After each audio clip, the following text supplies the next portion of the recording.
أما بعد أعوذ بالله من الشيطان الرجيم بسم الله الرحمن الرحيم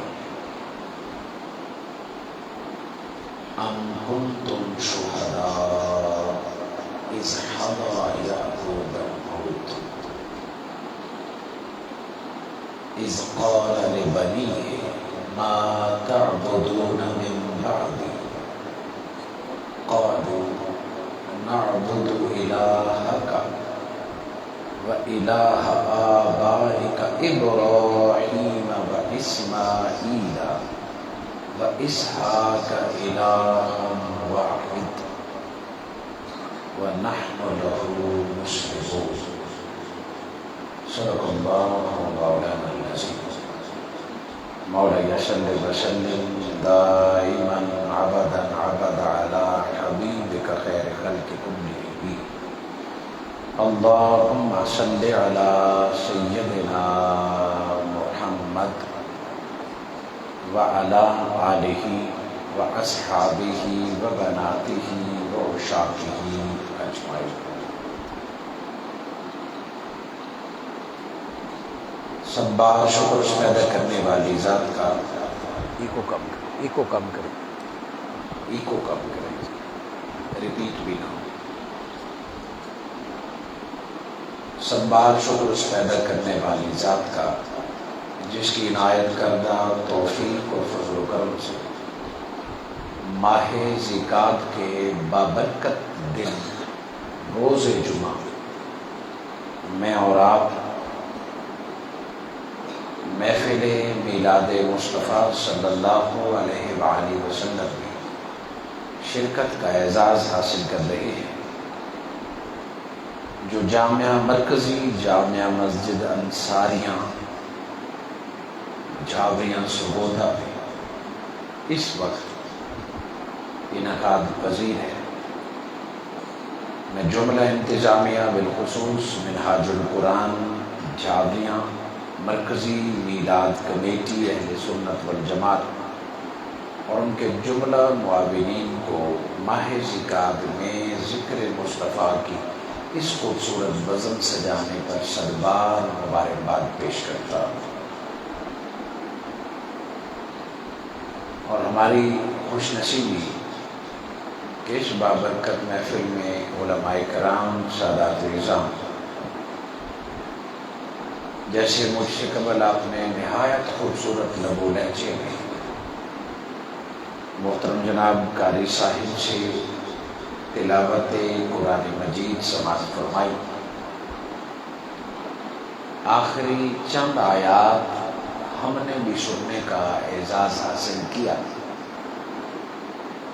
اور پھر واقعی انہوں نے دعوت اسلام، دعوت صلاۃ اور درد بلال کو بیان کرتے ہوئے آذان ہماری سماعتوں کی نظر کی. دعا ہے اللہ رب العزت ملک عزیز پاکستان کی ہر مسجد کو ایسے مؤذن عطا فرمائے، ہر محلے کو اللہ رب العزت اس خوبصورتی سے دعوت صلاۃ عطا فرمائے. دعوت کا بڑا اثر ہوتا ہے. کئی ملکوں میں کئی لوگ ملے ہیں جو فقط آذانیں سن کر ایمان لائے. اللہ رب العزت قاری صاحب کے لب و لہجے سوز و گداز اور سنت بلالی کو مزید تقویت اور عروج عطا فرمائے. میں محترم جناب حضرت علامہ حافظ محمد عثمان عتیق صاحب سرپرست علماء کونسل، جملہ علماء کرام حفاظ قرآن جو آج تشریف فرما ہے، بالخصوص محترم جناب حضرت علامہ اشرف فاروقی صاحب سرپرست منہاج القرآن علماء کونسل سرگودا، جملہ علماء کرام کی موجودگی میں فوجی محمد نواز صاحب صدر منہاج القرآن جھاوریاں، کاشف بشیر صاحب، محترم جناب محمد امانت صاحب اور دیگر معاونین کو اس کار خیر کے تعاون اور انتظام پر مبارکباد پیش کرتا ہوں، بالخصوص حافظ علی احمد صاحب جو روز اول سے اس پروگرام کے سلسلے میں رابطے میں بھی تھے، دعوت کے لیے محبتوں کا اظہار کر رہے تھے۔ اور پھر میں اللہ کے اس گھر میں بیٹھ کر دور آپ کے ایک پردیسی بھائی جو ہیں تو اس وقت پردیس میں، مگر انہیں اپنے دیس کی بھی فکر ہے اور دیس والوں کو مصطفیٰ کا ذکر سنانے کی بھی وہ تڑپ رکھتے ہیں، برادرم محترم جناب عمر مصطفی صاحب جو اس وقت اسپین منہاج القرآن میں اپنی خدمات، جہاں وہ روزگار میں مصروف ہیں وہاں دین کے کام میں بھی مصروف ہیں۔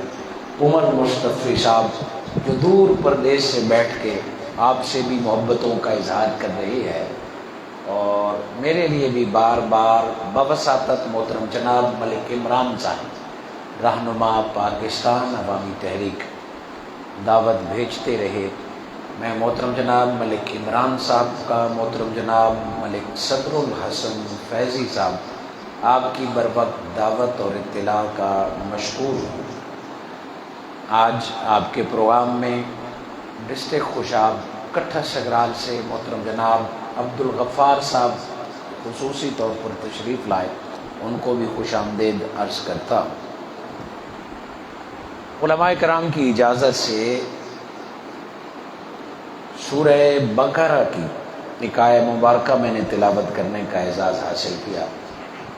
اشتہار پہ ٹائٹل ہے میلاد مصطفیٰ۔ اولاد سے تعلق ایک اور بھی کم،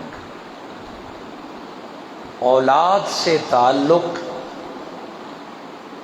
ہوتا اسی کا ہے جو آبا و اجداد کو جانے،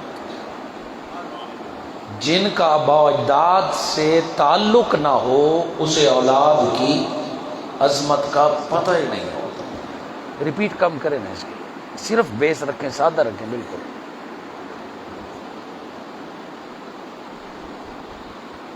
اولاد سے نسبت،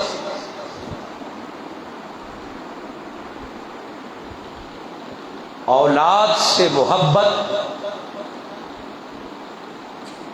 آبا و اجداد تک پہنچاتی ہے، اور آبا و اجداد سے تعلق آل کی دوستی نبھاتی ہے۔ سو جس کو آل سے نسبت ہو اسے آبا و اجداد سے بھی تعلق رکھنا پڑتا ہے، اور جو آبا و اجداد کا غلام ہو آل پر بھی وہی جان قربان کرتا ہے۔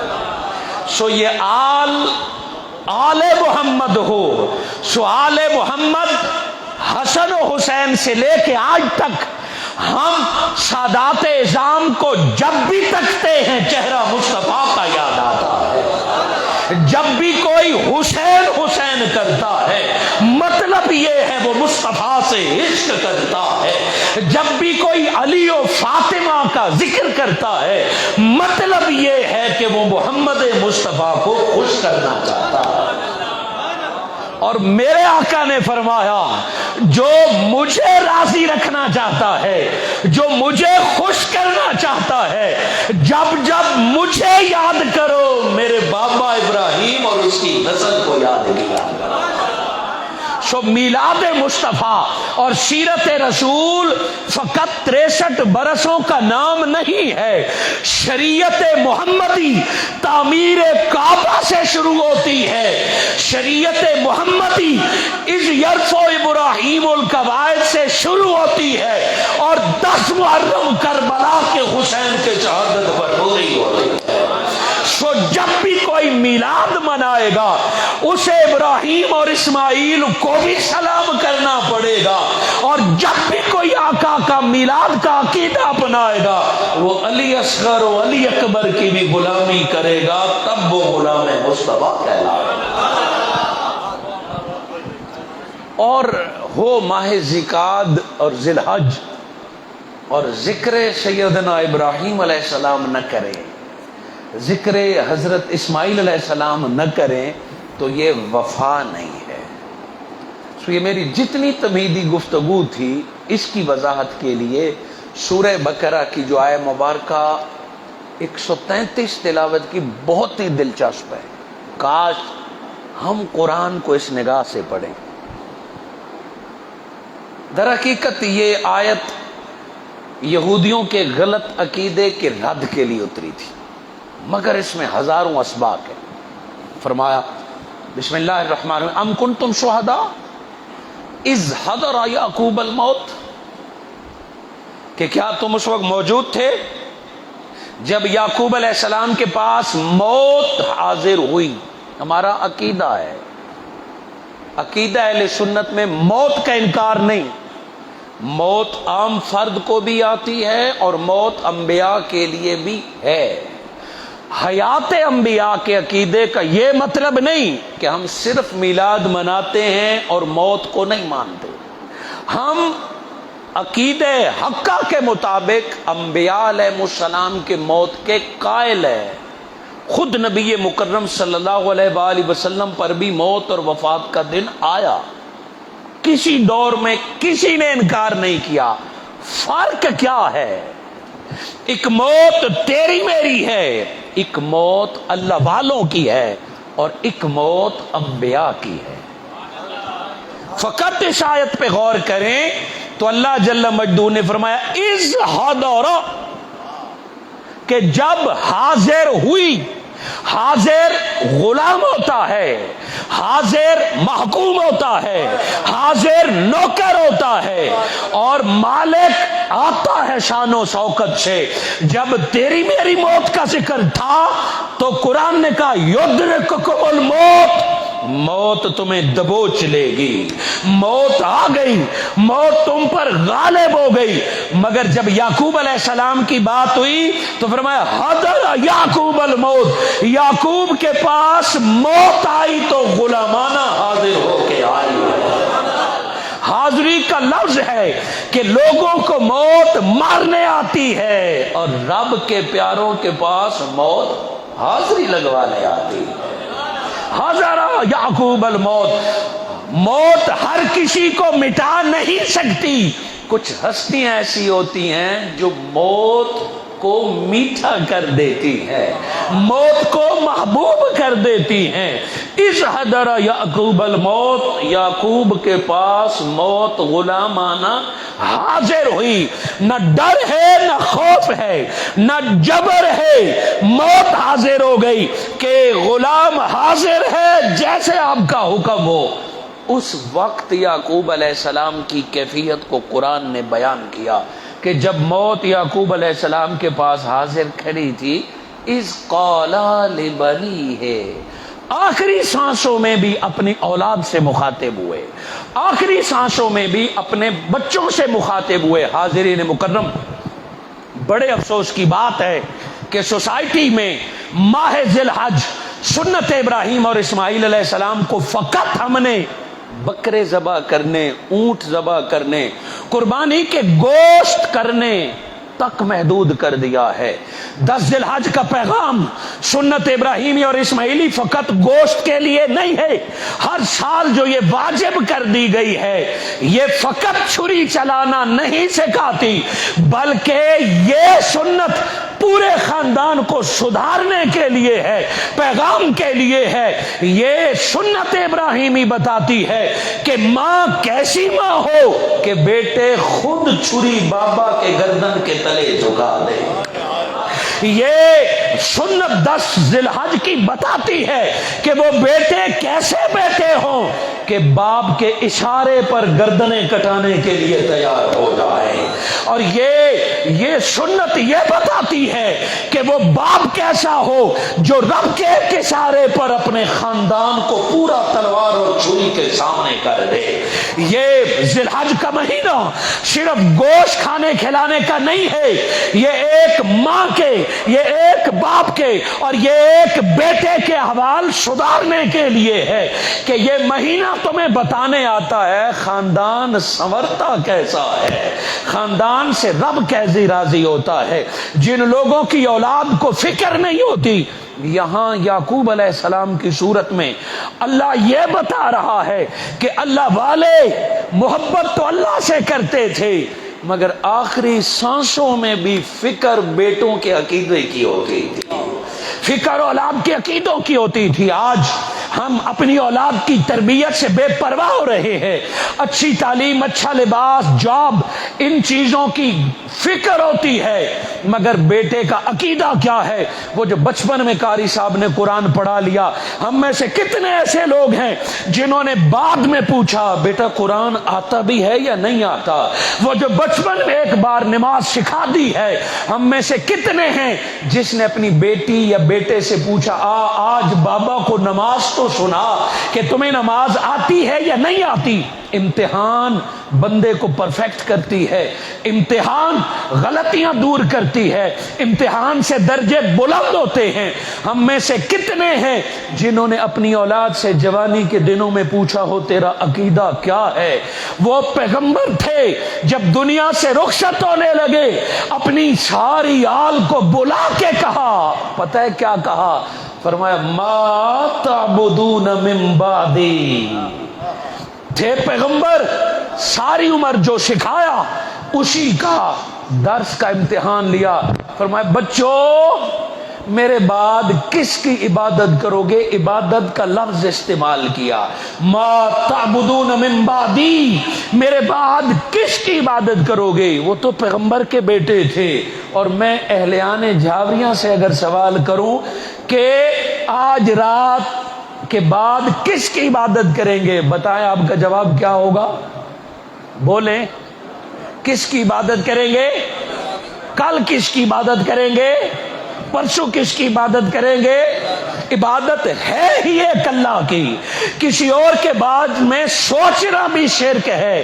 عبادت کے لائق صرف ایک اللہ کی ہے۔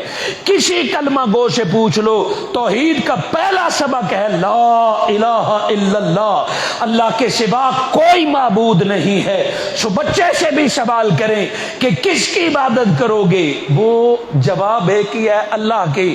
یعقوب علیہ السلام نے بڑا سادہ سا سوال کیا، ما تعبدون من بعدی، میرے بعد کس کی عبادت کرو گے؟ بتاؤ سادہ سا جواب کیا بنتا ہے؟ بولے نا، سادہ سا جواب یہی بنتا ہے کہ اللہ کی، مگر یہ جواب بچوں نے نہیں دیا، جواب تو یہی بنتا کہ عبادت اللہ کی کریں گے۔ میرے بعد کس کی عبادت کرو گے؟ موت کا وقت ہے، آخری گھڑیاں ہیں، مختصر لفظ چننے چاہیے۔ بابا اللہ کی عبادت کریں گے، مگر بچوں نے یہ جواب نہیں دیا، ان ساروں نے مل کے جواب دیا ہے۔ کالو، کسی ایک نے بھی دوسرا جواب نہیں دیا۔ فرمایا نعبدو، بابا ہم عبادت کریں گے۔ آگے لفظ ہوتا نا اللہ، نعبد اللہ، ہم اللہ کی عبادت کریں گے، تو سوال کا جواب پورا تھا، مگر بچوں نے یہ جواب نہیں دیا۔ بچوں نے جواب دیا نعبد الہک، بابا ہم آپ کے رب کی عبادت کریں گے، ہم آپ کے اللہ کی عبادت کریں گے۔ نعبد الہک و الہ آبائک، بابا جو آپ کے بابا کا رب تھا اس کی عبادت کریں گے، دادے کے رب کی عبادت کریں گے، پردادے کے رب کی عبادت کریں گے، اسحاق کے اللہ کی عبادت کریں گے، یعقوب کے اللہ کی عبادت کریں گے، ابراہیم کے اللہ کی عبادت کریں گے۔ لگتا یوں ہے کہ یعقوب علیہ السلام اولاد سے جواب یہی سننا چاہتے تھے، کہیں ایسا نہ ہو کہ عبادتیں سیکھ کر نبی کو بھلا دو، رب کو یاد رکھو اور رب سے ملانے والے کو بھلا دو۔ عقیدہ حق یہ ہے کہ عبادت اللہ کی کرتے رہو اور یاد رب کے بندوں کو کرتے رہو۔ اولاد نے بھی آخری سانس میں بابا کو جواب یہ دیا کہ ہم آپ کو نہیں بھولیں گے، نعبد الہک، بابا ہم جب جب اللہ کی عبادت کریں گے تب تب آپ کو بھی ساتھ یاد رکھتے رہیں گے۔ اسی کو ایصال ثواب کہتے ہیں، اسی کو آباء و اجداد سے تعلق کہتے ہیں۔ توحید اس سے کمزور نہیں ہوتی، توحید میں جتنا ذکر نبوت کا ہوگا توحید اتنی مضبوط ہوتی جائے گی، توحید میں جتنا ذکر رب کے ولیوں کا ہوگا توحید اتنی مضبوط ہوتی جائے گی۔ یہ اگر غلطی ہوتی تو یعقوب علیہ السلام اپنے بچوں کو روک دیتے، نہ توحید میں ہمارا ذکر کہاں سے آ گیا، میرے باپ دادا کا ذکر کہاں سے آ گیا، توحید تو خالص ہے، ایک اللہ کا ذکر ہونا چاہیے، مگر نہیں۔ فرمایا نعبد الہک، فرمایا بابا ہم آپ کے الہ کا ذکر کریں گے۔ وہ صاف صاف عقیدہ بتا دیا کہ ہم تو رب کو جانتے ہی نبی کے وساطت سے ہے، ہم تو رب کو جانتے ہی رسالت کے وساطت سے ہے۔ نعبد الہ کا، ہم اس اللہ کو یاد کرتے ہیں جس کا آپ نے ہمیں بتایا ہے، جس میں آپ کے بابا کا ذکر ہے، آباء و اجداد کا۔ یہاں دوسرا نقطہ یہ ہے کہ جو لوگ اللہ کو یاد رکھیں اور آباء و اجداد کو بھول جائیں، یہ رب کی منشا نہیں ہے، یہ پیغمبروں کی سنت نہیں ہے، نبیوں کی سنت یہی ہے، رب کی منشا یہی ہے۔ عبادت میری کرتے رہو اور اپنے آباء و اجداد کو بھی یاد کرتے رہو۔ اپنے آباء و اجداد کو یاد رکھنا نہ صرف انبیاء کی سنت ہے بلکہ حکم مصطفیٰ بھی ہے اور خود ڈائریکٹ سنت مصطفیٰ بھی ہے۔ یعقوب علیہ السلام کی اولاد نے اپنا سارا شجرہ بیان کر دیا۔ گویا آباء و اجداد سے تعلق ایسا نہ ہو کہ ایک بندے سے تعلق رکھ لو اور آباء و اجداد کو بھلا دو۔ وہ جو بندہ ہے اس کو بھی کہا کہ اپنے باپ دادا کو یاد رکھو۔ اگر باپ نبی ہے اس سے تو بڑی خوش قسمتی نہیں ہے، وہ یوسف ہو، یعقوب ہو، یحییٰ و زکریا ہو، اسماعیل اور ابراہیم ہو، باپ بھی پیغمبر بیٹا بھی پیغمبر کا بابا اگر پیغمبر نہیں بھی ہے پھر بھی اسے یاد رکھنا اور اس کے لیے دعا کرنا، یہ بھی سنت انبیاء اور سنت مصطفیٰ ہے۔ باپ اگر نبی نہیں ہے تو ولی ہے، ولی نہیں ہے تو صالح ہے، متقی ہے، مسلمان ہے۔ ایک مسلم متقی مجھ جیسا گناہگار ہوگا، مگر مشیت الہی اور شریعت یہ ہے کہ نیک ہو پھر بھی اپنے باپ دادا کو یاد کر۔ بالفرض تیرے والدین گناہگار تھے، تیرے والدین دور تھے، پھر بھی رب تیری ڈیوٹی لگاتا ہے، رب ارحمہما کما ربیانی صغیرا۔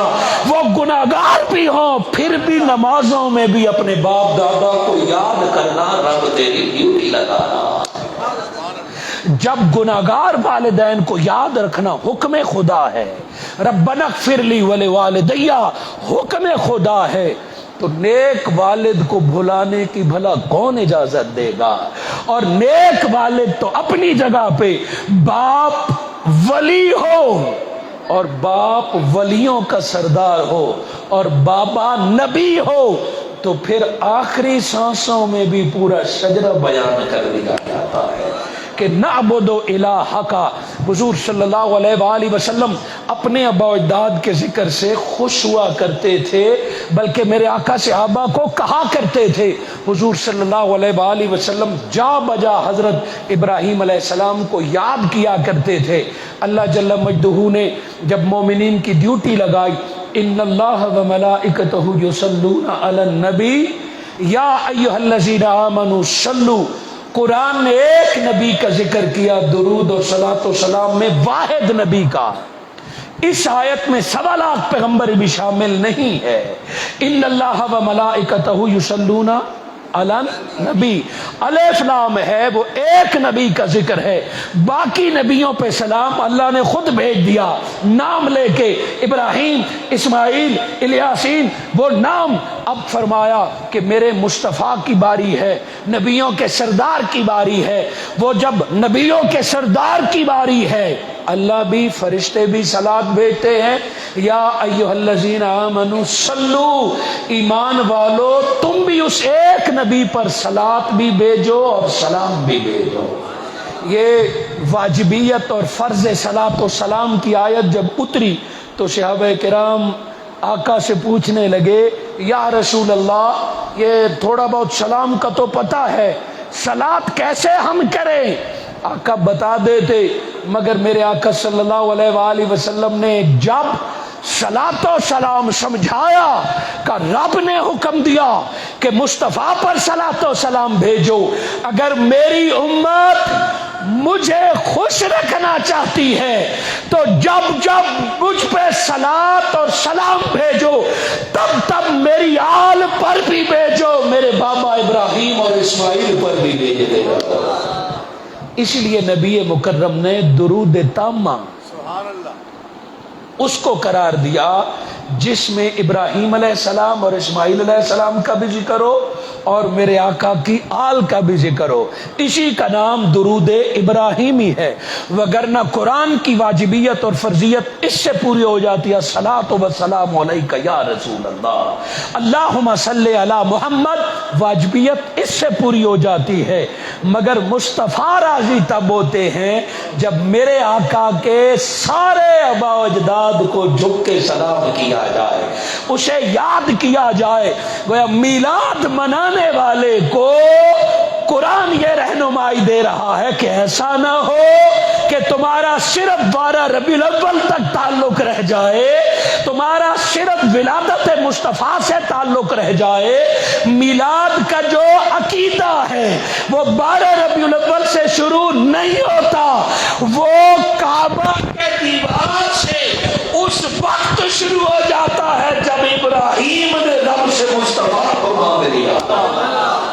ذکر مصطفیٰ اور عقیدہ میلاد کا آغاز اس وقت شروع ہو گیا جب رب نے خانہ کعبہ کی تعمیر کے بعد پوچھا مانگ کیا مانگتے ہو؟ اذ یرفع ابراہیم القواعد من البیت و اسماعیل، کہ تو نے گھر بنایا رب کا، کیا چاہیے؟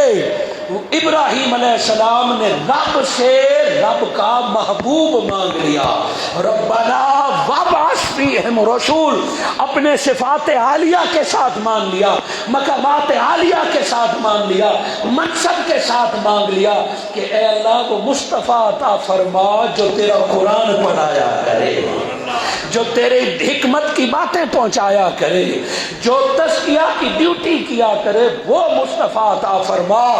تو قاری صاحب نے آپ کو قرآن سنایا، سو نماز میں کوئی قرآن سنائے یا منبر پر سنائے، جب بھی کوئی قرآن سناتا ہے تو وہ بالفاظ دیگر ابراہیم علیہ السلام کی خواہش پوری کر رہا ہوتا ہے۔ سو جہاں بھی قرآن کی تلاوت ہوتی ہے خواہش ابراہیمی پوری ہوتی ہے۔ یتلو کی خواہش انہوں نے کی تھی کہ وہ پیغمبر قرآن کی تلاوت کرے۔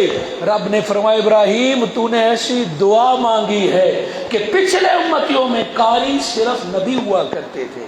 حضرات کو فاروقی صاحب قاری صاحب ہے، ہمارے بھائی نے ہمیں قرات سنائی، قاری صاحب کا نام قاری آصف صاحب، انہوں نے ہمیں جس طریقے سے تلاوت سنائی یہ خاص تحفہ قرآن کے لیے ہے، چونکہ امت مصطفیٰ سے پہلے قاری صرف نبی ہوتا تھا، حق قرآن تلاوت کا صرف نبی ادا کیا کر سکتا تھا، باقیوں کے پاس اتنی طاقت نہیں تھی۔ یہ صدقہ میرے آقا کا کہ قیامت تک امت محمد میں قراء پیدا ہوتے رہے۔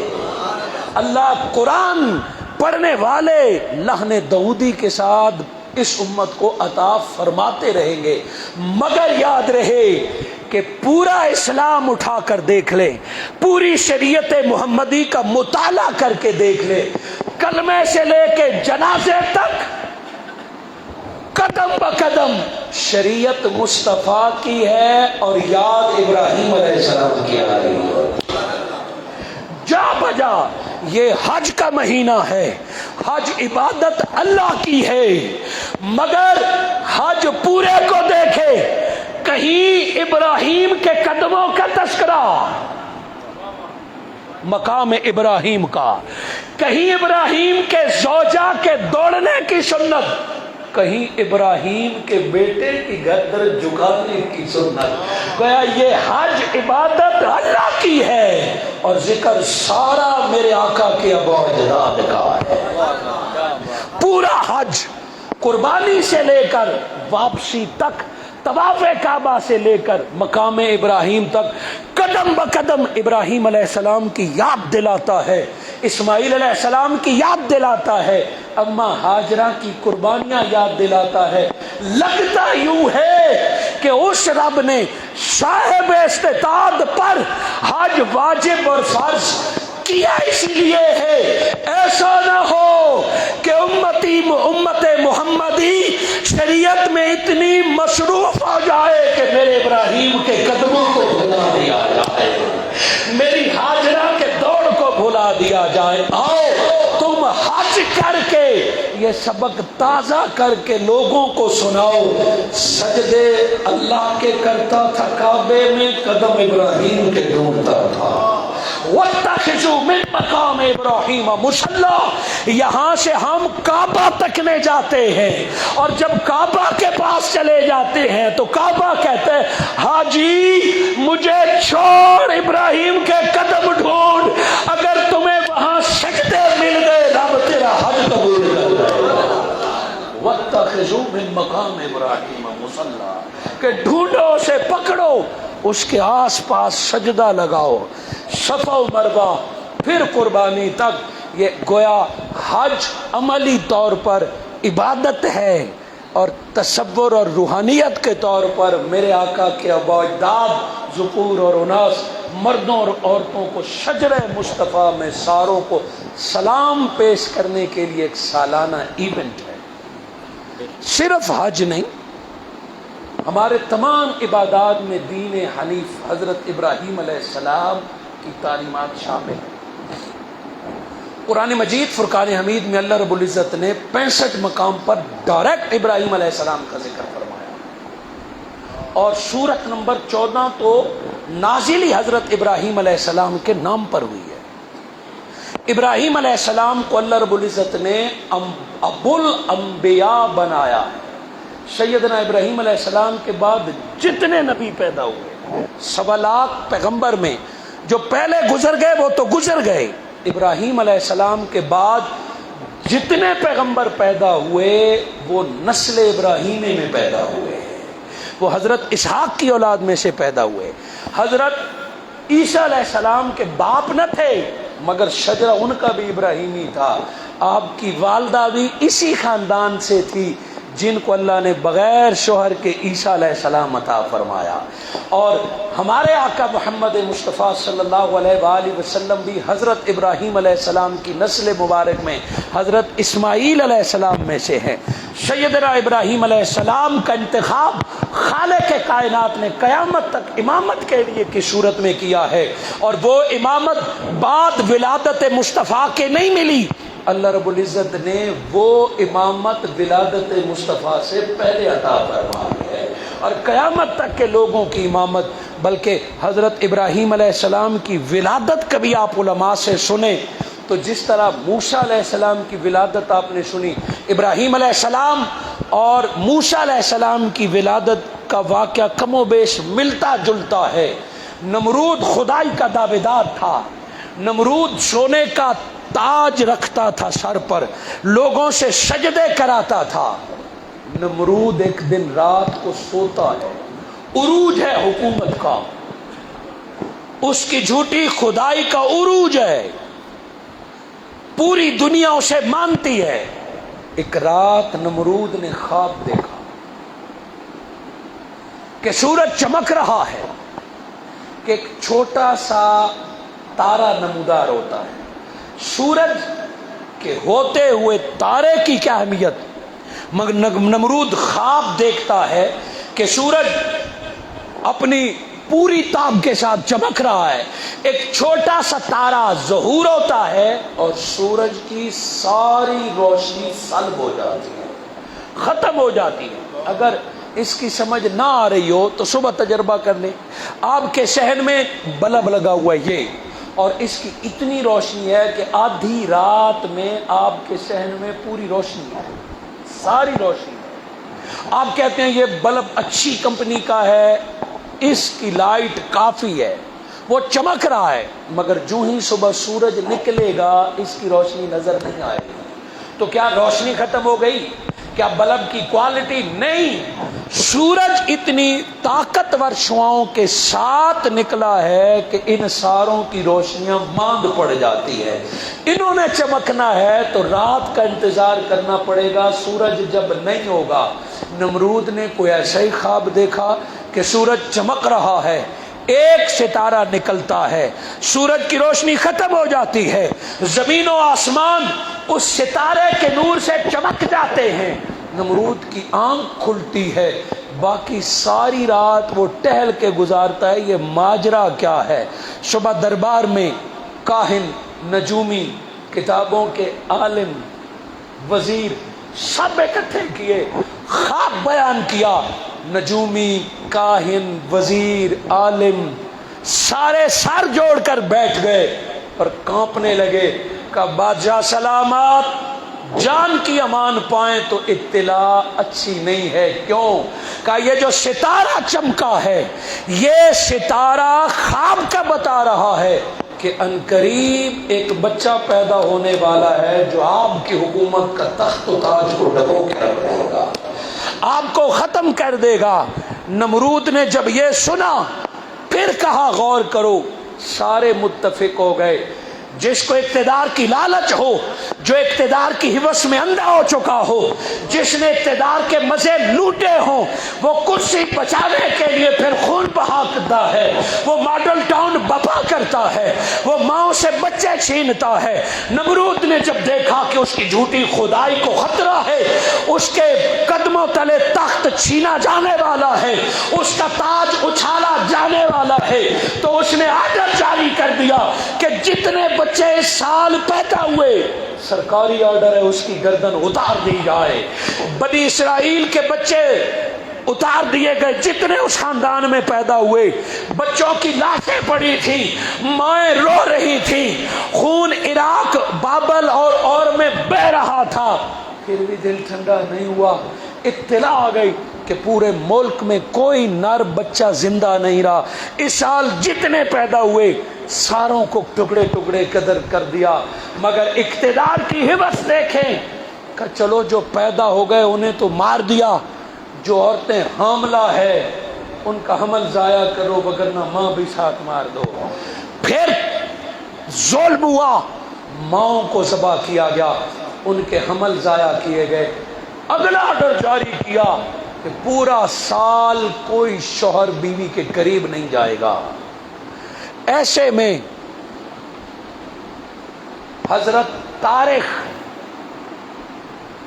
نامی بادشاہ کے قریبی بندوں میں سے تھے، سٹاف میں سے، مگر توحید پرست تھے، یکتا عقیدہ رکھنے والے تھے۔ ان کی نئی شادی ہوئی تھی اور زوجہ کم عمر تھی۔ اس کم عمر زوجہ کو حمل تھا مگر اس نے چھپا لیا، کم عمری کی وجہ سے حمل چھپا لیا اور چھپا کے حمل کو پالتے رہے۔ حضرت طارق کو بتا دیا کہ میرے پیٹ میں بچہ یا بچی ہے، میں نے ضائع نہیں کرنا۔ وہ وقت ولادت آیا تو دونوں میاں بیوی آبادی سے نکلے اور پہاڑ میں ایک غار زیر زمین سرنگ تلاش کی، اس میں اس خاتون نے بچہ جنا اور اس کا نام ابراہیم رکھا۔ کیا نام رکھا؟ ابراہیم، اس زبان میں۔ اور ماں نے بچہ جن کے دودھ پلا کے دونوں باہر نکل آئے کہ کہیں کسی کو شک نہ ہو، اور پتھر رکھ کے اپنے بچے ابراہیم کو اس غار میں بند کر کے گھر پلٹ آئے۔ اس ماں کی کیا کیفیت ہوگی کہ جس نے ابھی بیٹا جنا ہو اور اس کو تنہا غار میں چھوڑ آئے، مگر بیٹے کی زندگی عزیز تھی۔ رات کا جب اندھیرا ہوا دونوں ماں باپ پھر گئے کہ بچہ رو رہا ہوگا، بچہ بھوکا ہوگا، بچہ پریشان ہوگا، مگر میاں بیوی دونوں جب غار میں پہنچتے ہیں تو بچہ پہلے سے زیادہ مسکرا رہا ہے۔ پہلے سے زیادہ خوشحال ہے. ماں نے پھر دودھ پلایا. کتنا پلایا ہوگا؟ میڈیکل یہ کہتی ہے، ڈاکٹر یہ کہتے ہیں کہ چھوٹا بچہ جو 6 ماہ کا ہے اسے ہر 25 منٹ بعد فیڈ کی ضرورت ہوتی ہے. ہر آدھے گھنٹے میں ماں کو اسے دودھ پلانا چاہیے. اس کا سٹامک معدہ کتنا ہوتا ہے؟ چند گھونٹ جاتے ہیں وہ سیر ہو جاتا ہے، باقی پھر وہ نہیں پیتا. تو ہر ماں کو چاہیے کہ جب تک بچہ جاگتا ہے ہر آدھے گھنٹے بعد دودھ پلائے. تو ماں کی یہ طلب تھی، مگر وہ ماں مجبور تھی کہ وہ صبح دودھ پلاتی اندھیرے میں، دن بھر بیٹا کو چھپا کے آتی، پھر رات کو پلاتی. خطرہ یہ تھا کہ بچہ کمزور ہو جائے گا، خطرہ یہ تھا کہ معاذ اللہ بچہ بھوک سے مر جائے گا. مگر ماں حیران ہوئی کہ دوسرے دن گئی تو بچہ سیر ہے اور بچے کے منہ سے دودھ باہر نکل رہا ہے. یہ کیا ماجرا ہے؟ جب انگوٹھا باہر نکالا تو ماں نے دیکھا کہ حضرت ابراہیم کے انگوٹھے سے دودھ ایسے جاری ہے جیسے ماں سے جاری ہوتا ہے. اب وہ سمجھ گئی اور شوہر کو بتایا کہ ہمارا بیٹا کوئی عام بیٹا نہیں ہے، ارے ہمارا بیٹا بھوکا نہیں ہوتا، مالک نے انگوٹھا ایسا دیا ہے جس سے دودھ کی نہریں جاری ہوتی ہے. دنیا نے تو اسماعیل کی ایڑی کا معجزہ سنا ہے کہ اسماعیل کی ایڑی لگے تو آب زمزم نکلتا ہے. اسماعیل اس بابا کا بیٹا ہے جس کے انگوٹھے سے دودھ کی نہریں جاری ہو گئی. اگلا کمال یہ تھا کہ اگلے دن گئی تو صحت زیادہ تھی. اللہ رب العزت نے ابراہیم علیہ السلام کو معجزہ عطا کیا کہ بچے جتنے ہفتے میں بڑے ہوتے ہیں ابراہیم علیہ السلام اتنا دن میں بڑے ہوتے. بچے جتنا مہینے میں بڑے ہوتے تھے ابراہیم علیہ السلام اتنا ہفتے میں بڑے ہوتے تھے. سو کچھ عرصہ غار میں گزارا، گزرے چند ماہ تھے، مگر ابراہیم علیہ السلام کا قد کاٹ چند ماہ میں 4 سالہ بچے کے برابر ہو گیا. تاکہ باہر نکلے تو کسی کو شک نہ ہو. چند ماہ کے بعد جب ماں باپ نے حضرت ابراہیم علیہ السلام کو اپنے ساتھ باہر نکلے تو 4 سال کا خوبصورت ابراہیم ساتھ تھا، چونکہ قتل اسی سال کے بچوں کا تھا. اسی لیے خالق کائنات نے یوں حضرت ابراہیم علیہ السلام کو پالا اور پوسا.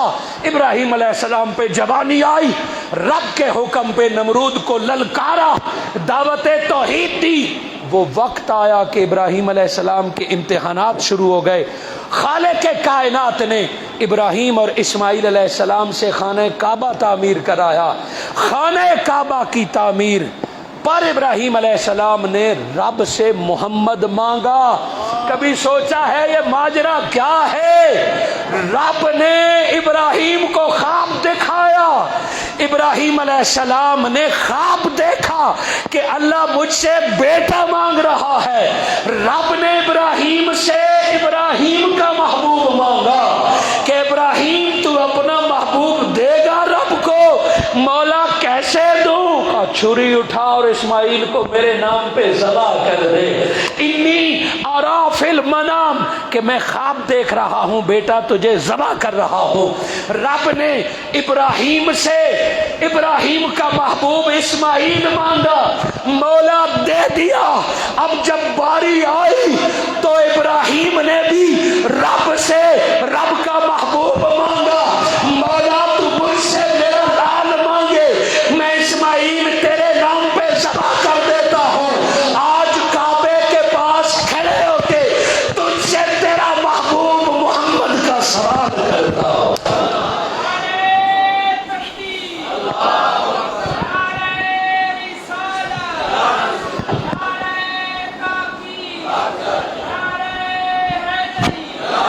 سامنے دیوار تو کعبہ کی تھی مگر وہ ایک سودا تھا.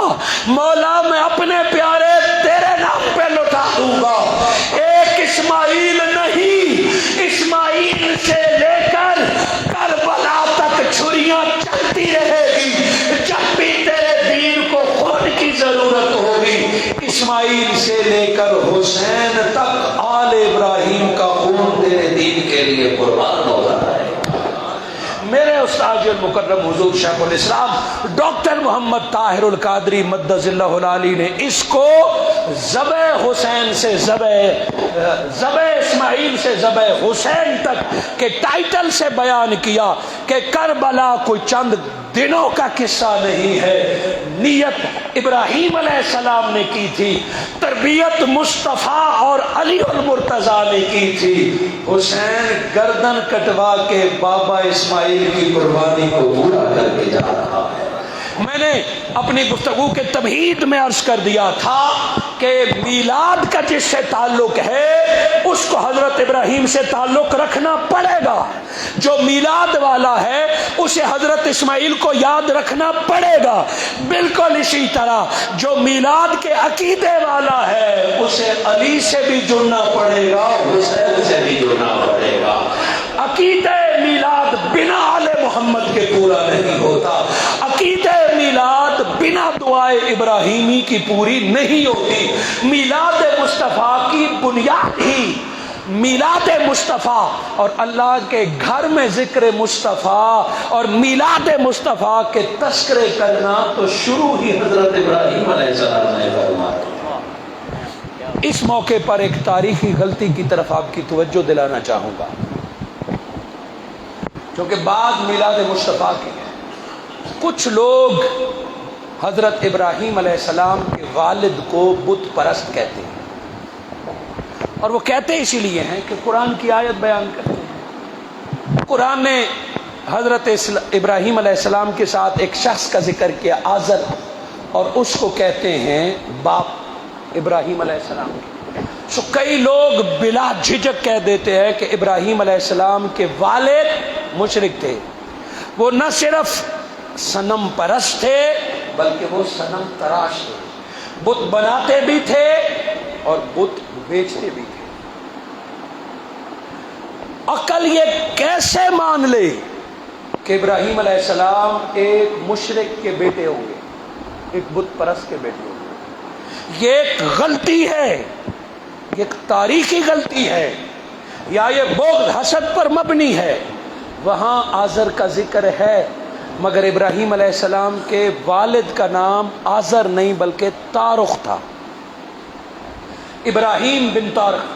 وہ جو آزر ہے وہ ابراہیم علیہ السلام کے سگے بابا نہیں ہیں، وہ ابراہیم علیہ السلام کے گارڈین تھے، وہ چچا تھے۔ عربی ایک ایسی زبان ہے کہ جس میں ایک لفظ کئی معنی میں استعمال ہوتا ہے اور کچھ لفظ کچھ علاقوں میں بدل جاتا ہے۔ جیسے گھروں میں لوگ سگے چچا کو بھی بابا کہتے ہیں، دادا کو لوگ ابا کہہ دیتے ہیں۔ بڑے ابا گھر میں ہیں، سو ابا تو ایک ہوتا ہے، یہ بڑے چھوٹے کہاں سے آ گئے؟ اگر صرف لفظ کے معنی پہ آ گئے تو اب تو ایک ہونا چاہیے، مگر لوگ کچھ گھروں میں چاچا یا تائے کو بھی ابا کہتے ہیں، بابا کہتے ہیں، کچھ گھروں میں دادا کو بھی تایا کہتے ہیں۔ آج ہم لوگوں کو کہتے ہیں میرا بیٹا، یہ میرا ابا ہے، یہ میرا باپ ہے، منہ بولے تو کیا معاذ اللہ یہ خیال کر لیں کہ یہ دادے کو ابا کہتا ہے، یہ اسی کا بیٹا ہوگا، یہ اس کا نہیں ہوگا، یہ زید کا نہیں ہوگا، چونکہ اس نے میرے سامنے اس کو ابا کہا ہے تو اس کا ہوگا۔ سو لفظ ایک ہوتا ہے مگر استعمال کرنے والا اپنے رواج کے مطابق استعمال کرتا ہے۔ بتائیے ہمارا رب کون ہے؟ بولیں۔ ہمارا رب ایک ہی ہے، اللہ، مگر اسی اللہ نے ہمارے والدین کو بھی رب کا مقام دیا ہے، کما ربیانی صغیرا، کہ ماں باپ بھی زمین پر تمہارے مجازی رب ہیں، پیغمبر بھی امت کا روحانی باپ کا درجہ رکھتا ہے، استاد بھی باپ کا درجہ رکھتا ہے۔ تو اس سے یہ مراد نہیں، ابراہیم علیہ السلام کے والد محترم توحید پر قائم تھے، وہ بچپن میں فوت ہو گئے تو اب ذمہ داری آزر نے اٹھائی۔ وہ پروفیشنلی بت فروش تھا، بت پرست تھا، ابراہیم علیہ السلام ان کے گھر رہے، ان کے ساتھ رہے، خاندان کی بات ہے۔ وہ جو دعائیں مانگی تھی وہ اپنے چچا کے لیے مانگی تھی۔ وہ جو بت پرستی کا ذکر ہے وہ باپ بطور گارڈین ہے،